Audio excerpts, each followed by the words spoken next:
Seguimos aquí con APU TV, como todos los miércoles a partir de las 18 horas en Extra Televisión, y tenemos una nueva nota en el día de hoy y lo vamos a presentar como, yo no sé si apropiárnoslo. ¿Cómo hacemos, no? Porque recién justo estábamos hablando de los orígenes y eso. Ítalo argentino. Ítalo argentino, exactamente. Estaba buscando esa definición. Filósofo. Estamos hablando de Rocco Carbone, que está con nosotros. Rocco, querido, bienvenido. ¿Cómo estás? Gracias. Gracias por venir. Muchas gracias. Un placer. Me dijiste recién fuera del aire que te llevas, el medio con el que mejor te llevas es con la radio, o sea, que más te gusta. Me gusta mucho la radio, porque como no se suelen ver las caras y se escuchan las ideas, me gusta más en general. Pero el streaming está bien, la tele también. Y la tele también.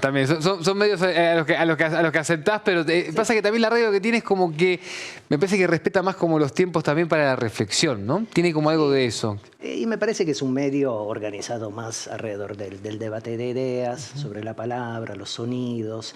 Y me parece que uno se puede enfocar más al escucharlo sobre las ideas. Me parece que en cambio estos tipos de medios aportan más información, pero achatan un poco la vida de las ideas. Aportan a la confusión también, sí, claro. Rocco, ¿qué observaste del acto en Parque Lezama? Ahí la información, ¿no? Un poco por información y un poco por análisis, está cruzada porque, por un lado, incluso me sorprende, ¿no? Porque algunos por ahí comunicadores del campo nacional y popular lo que observaron fue que fue un evento exitoso, ¿no? Y que mostró ahí como cierta convocatoria y poder de convocatoria el presidente de la Nación, Javier Milei, Karina Milei también, y la Libertad Avanza como espacio. Y después otros te dicen que quedaron preocupados, que no quedaron muy conformes con lo que fueron las declaraciones de Karina Milei, con lo que fue también la puesta, ¿no? en escena de ese evento. O sea que mismo ahí creo que tenemos diferencias en ese punto, tanto en el oficialismo como también en quienes observamos desde la oposición, quizás, ¿no? Bueno, me parece que esas diferencias siempre las vamos a tener respecto a lo que está pasando en la Argentina en este momento. Desde un punto de vista social o sociológico, si quieren, lo que yo veo es que efectivamente hubo un despliegue más o menos multitudinario, más o menos masivo. Y ese tipo de poder, el poder que encarna el presidente Milei, no lo voy a llamar libertario porque liberal y libertario son la categoría de ellos para autodefinirse. Y desde el punto de vista del campo de la emancipación, me parece que lo primero que hay que hacer es resistir sus categorías intelectuales para entenderlas, sus categorías políticas en todo caso. Y les decía, desde un punto de vista social o sociológico, yo veo que es un poder que embarga, que es capaz de embargar las masas, y el tipo de poder que ellos representan activa, despierta y arrastra a grandes multitudes que sienten sus condiciones de vida en peligro, sus condiciones existenciales en peligro. Este es un poder que nació durante la pandemia. ¿Se acuerdan? Sí, claro. Cuando estábamos en pandemia y el gobierno del Frente de Todos cuidaba la vida de los ciudadanos y la ciudadana, cada uno de nosotros y nosotras estaba en nuestras casas para cuidar nuestra vida, la vida de las personas queridas, la vida del barrio, la vida, en fin, de esa porción de la ciudad que habitamos o que habitábamos. Ellos salían a la calle, se congregaban alrededor del obelisco, hacían grandes manifestaciones con autos, a pie, con la bandera argentina. Lo hacía mucho. Bueno, que efectivamente por eso pudieron volverse fenómenos concurrentes, ¿no? Burrich y Milei. Claro. Ahora, digo esto porque nacieron en el corazón de la pandemia, cuando la mayoría de la sociedad está experimentando una crisis muy grande a nivel afectivo, a nivel vitalista, existencial, y cuando hay crisis de ese tamaño, dramas muy grandes, estos tipos de poderes logran embargar a grandes multitudes y arrojarlas en contra de la emancipación, arrojarlas en contra de sí mismas. Me parece que ahí vi eso. Ahora, lo que estoy describiendo de alguna manera es un poder fascista. El poder fascista funciona igual durante su etapa arqueológica, durante el siglo XX, cuando efectivamente la humanidad no atravesó una pandemia, pero atravesó una crisis notable, existencial, económica también, muy grande. ¿Te referís?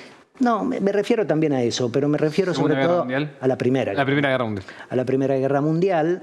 Una guerra efectivamente mata gente, personas queridas, afecta las condiciones económicas, y cuando hay una crisis magna en este sentido, fuerzas de este tipo agarran grandes multitudes y las arrojan en contra de sí mismas. ¿Sabés qué se me ocurre pensar con esto que estás diciendo, Rocco? Que la otra vez te escuchaba en la radio y también me quedé pensando un poco en esto y lo quería compartir con vos, a ver cómo lo ves, que es el tema de también cuando nos careamos con la muerte, cuando nos careamos con la finitud, ¿no? y con lo vulnerable que es la vida, que me parece que el virus del COVID-19 nos dejó expuesto eso, como que ahí al que por ahí tiene como algunas ideas ordenadas en cuanto a la lógica del cuidado, ¿no? De la protección, de la compañía, de la comunidad, pues ahí lo que te sale es eso, che, quedémonos en casa, preservémonos. Yo estuve 7 meses sin ver a mis viejos, ¿no? y metiendo videollamada.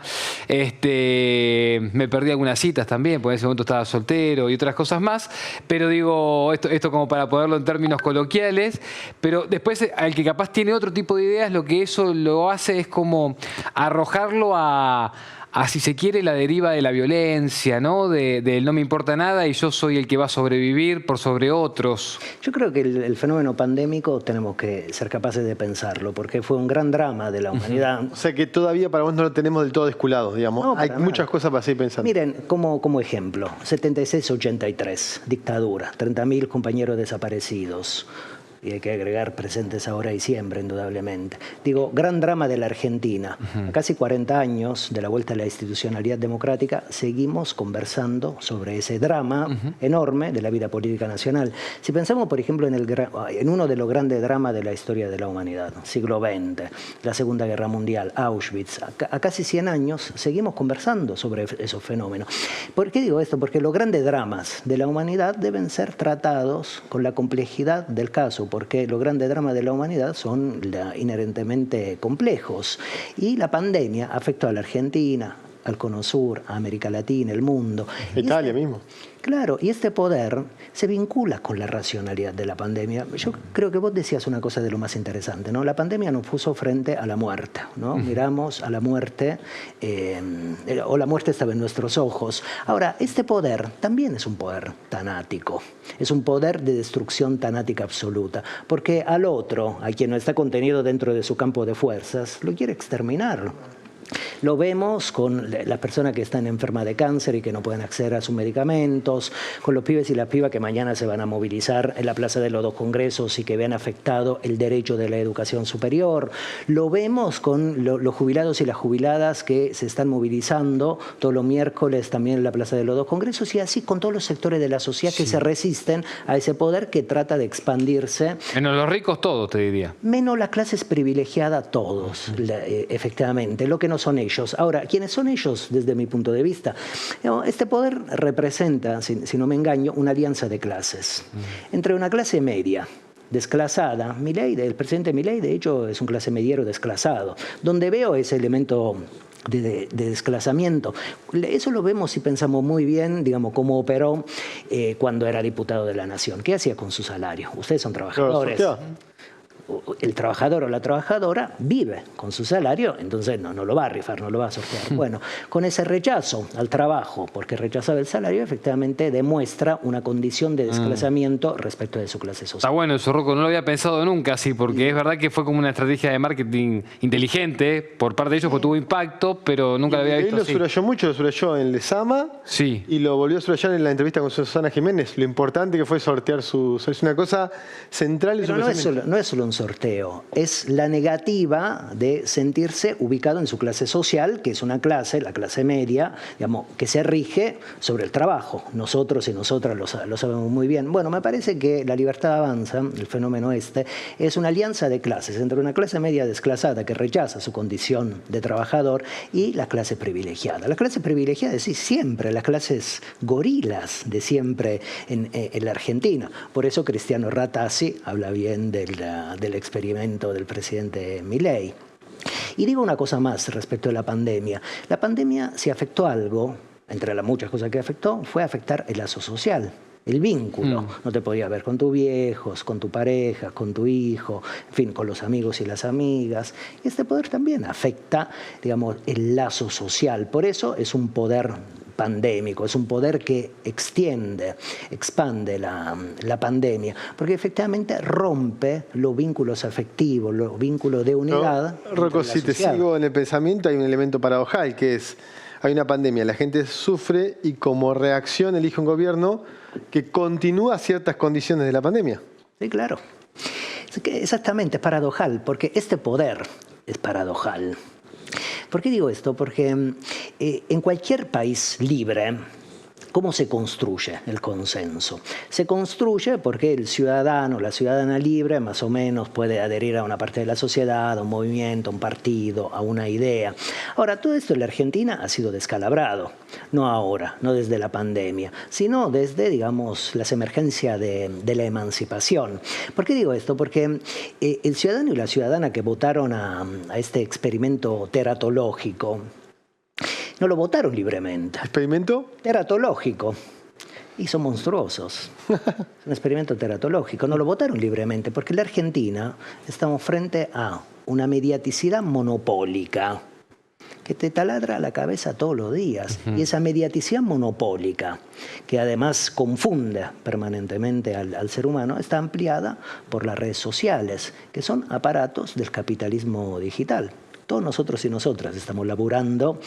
Hoy parecía que los medios están en fricción con Milei. Hay un cierto nivel de fricción, mucho más que el que tenían con Macri, por ejemplo, que hay una afinidad más. Bueno, depende, ¿qué medios? Pero lo mismo La Nación Más es... Twitter es un medio. No, las redes tienen una afinidad muy grande, pero los medios tradicionales están con cierto elemento de fricción, o mucho más que el que tenían con Macri, por lo menos. Sí, sí, pero hoy en día, digamos, el medio también, digamos, la mediaticidad también está en un estado de crisis, justamente con las plataformas mediáticas. Las plataformas mediáticas están haciendo, desde mi punto de vista al menos, estragos en las sociedades, porque han convertido la viralidad en veracidad. O sea, lo viral, algo que se vuelve masivo, que no podemos decir si está bien o está mal, si es verdadero o falso, se ha convertido en verdadero. Lo que se llama fake news. Entonces, me parece que toda la operatividad discursiva del presidente Milei ha sido ampliada por una máquina de distracción masiva que es la mediaticidad monopólica más redes sociales. Y aunque hoy en día algunos medios clásicos, y no todos los medios, porque no es lo mismo La Nación Más que La Nación. Claro, que tampoco es lo mismo. No es lo mismo. La Nación Más acompaña la política del presidente Milei, no así, digamos, la vieja Nación, ¿no? Digamos, el diario. Entonces ahí hay una segmentación. Y me parece que esa mediaticidad monopólica más las redes sociales han aportado a mucho confusionismo. Confusionismo espeso que ha articulado el propio presidente Milei. Miren, digo, para ver el confusionismo. Que no es una religión, sino la forma confusional. ¿Quién es por Confucio? Exactamente, claro. Sí, sí. Que no me gusta, de Confucio, sino de la forma confusionales. ¿Se acuerdan, por ejemplo, lo que decía... El confucianismo, podríamos decir. Claro. ¿Se acuerdan, por ejemplo, lo que decía el candidato Milei de China? Nunca voy a hacer ningún negocio de ser presidente con los comunistas. Bueno, es que vos venís hablando mucho, Rocco, de una categoría que para mí es imprescindible para pensar esto, y justo otro día lo hablaba con algunos amigos y amigas que se dedican a atender la salud mental, ¿no? Que son psicólogos, psicólogas, y vos tenés una categoría que es perfecta, que es la de la discursiva psicotizante, ¿no? Como hay como algo ahí que está muy, muy, muy arraigado a esta lógica de poder y también de construcción, ¿no? Del poder del presidente Milei. Sí. A mí también me pasó con lo de... Hace poco cenamos con una psicóloga, vino a comer acá, son pareja amigos, y tiene esto, es el partido del tánatos, el partido de la muerte, están claro, con ese, está el tema de la salud mental en el centro de la agenda. Pero no es un poco complicado, Rocco, que nosotros... a quienes votan a Milei o a quienes son parte de eso, los acusemos de problemas de salud mental, digamos, no terminamos nosotros replicando también lo que ellos deben opinar de nosotros mismos. Ellos son las víctimas. Nosotros somos la víctima de Milei, pero el votante y la votante que ha votado a Milei también es víctima. Hasta quizá más, ¿no? No sé, digamos, si hay un nivel de prelación ahí, digamos, si hay que hacer un orden de mérito, ¿no? Para ver quién es más victimizado. Yo creo que todo el mundo está victimizado. ¿Quién más o menos tenemos conciencia o tratamos de, no sé si conciencia, pero digamos, tratar de entender el fenómeno y creemos tener algunas hipótesis, alguna certeza respecto a lo que está pasando? Indudablemente somos víctimas, porque afecta nuestra salud mental, afecta nuestra condición económica, nuestra posibilidad de proyección en la vida, y a quienes los han votado también son víctimas, y te diría que son víctimas porque han sido capturados por un fenómeno que los y las afecta, y al mismo tiempo creen que ese mismo fenómeno que los y las afecta, creen que puede emanciparlos. Y creo que es un fenómeno psicotizante, efectivamente, porque es potencialmente enloquecedor, no porque, digamos, el sujeto que vota a Milei esté loco. Sí, esto que decías de China, que antes era comunista y en las entrevistas con Susana Jiménez era un país muy interesante. Va cambiando todo el tiempo el argumento delante de los ojos. Mira, si yo me siento con vos y te digo, te quiero y te odio, te convierte en una víctima. Ese es un mecanismo estudiado por la forma del psicoanálisis, en fin, se llama mecanismo del doble vínculo. Si efectivamente me siento con vos y te digo te quiero y te odio, te constituyo en víctima, porque vos no podés escindir entre un sentimiento positivo y un sentimiento negativo. Por eso el fascismo es potencialmente enloquecedor, no porque, digamos, sea un poder de locos, sino porque trata de enloquecer a la persona que recibe sus formas políticas y recibe su discurso político. Y cuando nos enloquece, en realidad, ¿qué hace? Inhibe nuestra respuesta política, las formas organizacionales de la política emancipadora respecto a la reacción. Rocco, estás presentando tu nuevo libro, Lanzallamas. No quiero que terminemos... ¿Lanzallamas? Como art. Sí, exacto. ¿Es un homenaje a Roberto? Bueno, es un homenaje, en parte. Me gusta mucho, digamos, esa imagen, porque cada vez que el presidente Milei habla, efectivamente pareciera... Está bien eso. Llamas de la boca, pero también por otra razón, que me parece que explicarlo, voy a decir rápidamente. Los Lanzallamas es la tercera novela de Arlt, que es la consecución un poco de los 7 locos, y ahí Arlt arma un dispositivo de poder en zona sur de Capital Federal, en Temperley, en una quinta. Una conspiración que se llama, con un intelectual que se llama el astrólogo y otro intelectual que es Erdogan, y los dos fraguan un sistema ideológico, narrativo y de poder que quiere dar un golpe de Estado y quebrar la experiencia democrática anterior de Irigoyen. Claro. Y configuran una ideología fascista, hecha por muchas mezclas de muchos ideologemas distintos. De hecho, el astrólogo dice, un poco seré comunista, un poco seré fascista, un poco seré de centro. Y Milei es el astrólogo. Y Milei es... La comparación es... Me parece que el astrólogo es el uno, como dice él. Y él es un poco Erdogan. Bueno, el fascismo es siempre, digamos, tiene siempre 2 dimensiones, ¿no? De hecho, por ejemplo, un periodista prestigioso de la vida política nacional, que es Berbisky, dice que efectivamente habla del gobierno de los hermanos Milei, de esa dualidad. Con esto no quiero decir que finalmente Horacio Berbisky haga propia la lectura que hago yo, ni mucho menos, pero al mismo tiempo reconoce que es un poder dual. Y por eso le levantan tanto a Karina Milei, que fue oradora ahora en el acto de Parque de Sama. Exactamente. Exacto. Rocco, gracias por venir, ¿eh? Muchas gracias. Gracias por este tiempo. Volvió a visitarnos. Cuando quieran. Sí. Muchas gracias. Sí, así aprovechamos más el tiempo y podemos profundizar y desarrollar. Muy bien. Y desmistificamos. O no, ¿sabes qué? Transformamos un poco esa cosa de la dinámica de la televisión. Viste que por suerte en este espacio nos dedicamos tiempo a profundizar un poco. Y tenía que mirar ahí, no miré, así que... No pasa nada. Ahí está. Ahí está, y vayan a buscar el libro Lanzallamas de Rocco Carbone. Y gracias también, Rocco, me hiciste pensar mucho mientras te escuchaba hablar entre ese argento italiano en mis nonos. Así que gracias por que me trajiste ese recuerdo también. Viajé un ratito al sur de Italia. Gracias. Quédense que ya seguimos con más APU TV acá en Extra Televisión. Dale.